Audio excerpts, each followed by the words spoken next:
Hello friends, I am Aprati. Welcome back to our channel plants space. जैसे कि अक्टूबर चल रहा है तो ये टाइम रोज़ प्लांट्स के लिए है। इस समय आप प्रूनिंग कर सकते हैं, कटिंग कर सकते हैं, मिट्टी की गुड़ाई करके खाद मिला सकते हैं, रिपोर्टिंग कर सकते हैं गुलाब की, या नए प्लांट्स लाना चाहते हैं तो इस समय बिल्कुल आप ग्रो कीजिए, नए प्लांट्स को शिफ्ट कीजिए, कोई परेशानी नहीं आएगी। ऐसे ही हम भी अपने प्लांट्स की प्रूनिंग कर रहे थे आज, जिनमें हमने कुछ प्लांट्स की हार्ड प्रूनिंग कर दी है, यानी कि ज़्यादातर ब्रांचेस को कट कर दिया है, और कुछ में सॉफ्ट प्रूनिंग की है, यानी कि हल्की हल्की छटाई की है। और एक ये देसी वैरायटी है गुलाबी गुलाब की, पिंक देसी रोज़ है ये। तो इसमें हमने एक मेन ब्रांच छोड़कर बाकी आसपास जो इसकी दूसरी ब्रांच थी उन सभी की कटिंग कर दी है। तो अब इसमें न्यू शूट्स आएंगी, और न्यू शूट्स आएंगी तो आगे अच्छी फ्लावरिंग होगी सीज़न में। अब ये कुछ और वैरायटी है, इसमें एक रोज़ है जो ग्राफ्टिंग के लिए यूज़ किया जाता है। इसमें इसकी भी हमने कटिंग कर दी है, क्योंकि ये भी जब न्यू शूट्स आएंगी तो ज़्यादा घना होगा, और ज़्यादा घना होगा तो ब्रांचेस ज़्यादा बनेंगी, और ज़्यादा ब्रांचेस इसी समय बनती हैं जब इनका ग्रोइंग सीजन होता है।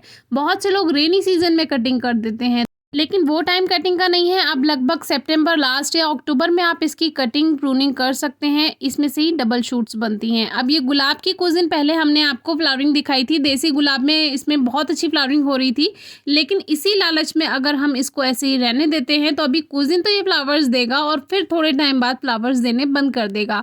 तो इससे बेटर है कि अभी हम इसकी हल्की हल्की प्रूनिंग कर देते हैं। ये देसी सफ़ेद गुलाब है, इसमें बहुत मीठी खुशबू आती है, तो इसको भी हमने सॉफ्ट प्रूनिंग की है, इसकी हल्की हल्की छटाई कर दी है। जो पॉट से बाहर ब्रांचेस निकल रही थी उनको कट किया है। अभी क्या होता है, इसमें कलियां बन रही होती हैं, बस इसी लालच में हम रह जाते हैं कि हमारे प्लांट पे तो फ्लावरिंग हो रही है, हमें कुछ करने की ज़रूरत नहीं है। लेकिन फिर आगे जाकर आपके ही कमेंट्स आते हैं कि हमारे गुलाब प्लांट्स की ग्रोथ अच्छी नहीं हो रही है, रोज़ प्लांट्स बेकार हो रहे हैं, उसमें कोई ग्रोथ नहीं है।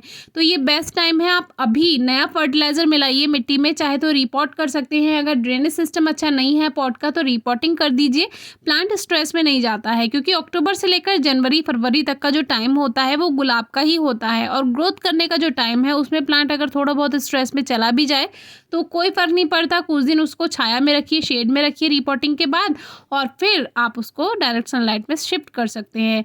अब ये एक क्रीम वैरायटी हमारे पास है, जिसमें जब जब इसमें प्रूनिंग करने का टाइम आया तब तब इस पे फ्लावरिंग हो रही होती थी, तो हम इसी लालच में इसकी प्रूनिंग नहीं कर पाते थे। लेकिन इस बार हमने बिना लालच किए इसकी हल्की हल्की प्रूनिंग कर दी, यानी सॉफ्ट प्रूनिंग कर दी, और जो ब्रांचेस हमें कट करनी थी एक्स्ट्रा जो थी वो सभी कट कर दी। अब इसमें न्यू शूट आएगी, और ये वैरायटी काफ़ी अच्छी है।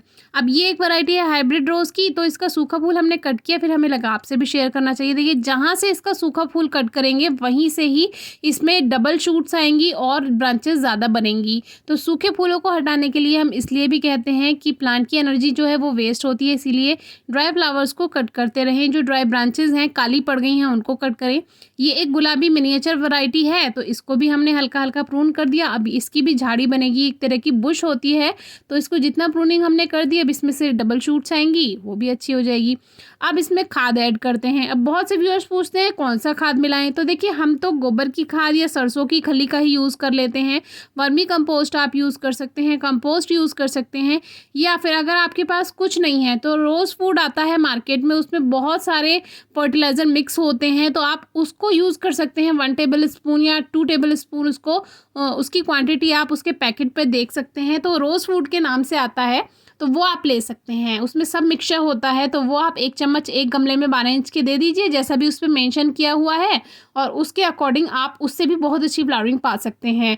अच्छी फ्लावरिंग के लिए एक बात का ध्यान रखिएगा, सीज़न में 20 से 25 दिन में मिट्टी की गुड़ाई करके ज़रूर खाद दीजिए। जो भी आप खाद देते हो वो ज़रूर मिक्स कीजिए, क्योंकि जो गुलाब है, जो रोज़ है, वो एक हैवी फीडर प्लांट है, उसको फर्टिलाइज़र चाहिए टाइम टू टाइम अगर पॉट में ग्रो किया हुआ है। अब हमने मिट्टी की गुड़ाई करके 2-3 बार इसमें गोबर की खाद इस तरह से मिक्स कर दिया है, और बस अब थोड़े दिन बाद लगभग 20-25 दिन बाद फिर से ऐसे ही मिक्स कर देंगे, या सरसों की खली का लिक्विड फॉर्म में फर्टिलाइज़र दे देंगे। वो भी काफ़ी अच्छी फ्लावरिंग के लिए मदद करता है, पौधों में ही उसमें नाइट्रोजन होता है, तो वो पौधों के लिए बहुत अच्छा होता है फ्लावरिंग के लिए। अब सभी पौधों की गुड़ाई कर दी है। मिट्टी की गुड़ाई हर हफ्ते कीजिए, यानी 1 वीक में 7 डेज़ में एक बार मिट्टी की गुड़ाई ज़रूर कीजिए। इससे एक्स्ट्रा जो मॉइस्चर होता है, यानी ओवर मॉइस्चर है, ज़्यादा नमी है, वो ख़त्म होती रहती है, और गुलाब के पौधे के लिए ओवर मॉइस्चर बिल्कुल अच्छा नहीं है। इसीलिए मिट्टी में ज़्यादा नमी ना हो, जब भी पानी दे पौधों को आप देकर ही मिट्टी को पानी दे। अगर मिट्टी में नमी लग रही है तो उस दिन पानी ना दे। और गुलाब को ज़्यादा से ज़्यादा धूप की ज़रूरत होती है, इसलिए कम से कम 4-5 घंटे की धूप में पौधे को ज़रूर रखें। आपको सीज़न में अच्छी फ्लावरिंग ज़रूर मिलेगी। कोई क्वेरी हो तो ज़रूर पूछिएगा। Thank you.